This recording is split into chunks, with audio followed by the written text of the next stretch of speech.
think it's about who's in the room, right? I think it's about redrawing the lines of what falls in the 40-yard lines of acceptable debate and acceptable American politics and culture. That was Bari Weiss, the editor-in-chief of CBS. For some reason, she was just picked and put there. And that was her response to this guy asking her how we are going to bring politics back to some kind of normalcy, meaning something we can control. Sitting next to Ben Shapiro while he was clapping, discussing that, when it's like, girl, shut up.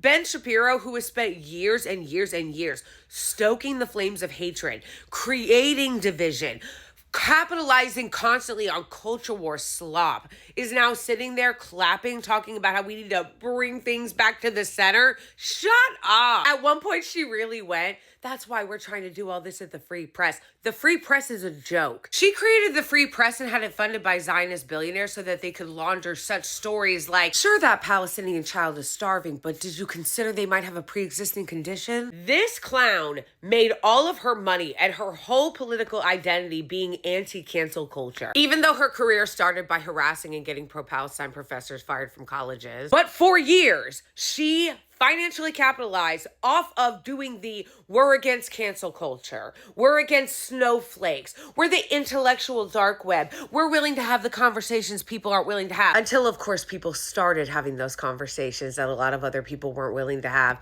And then Bari Weiss and Ben Shapiro came together from the other side of the aisle to say, we need to suppress your speech.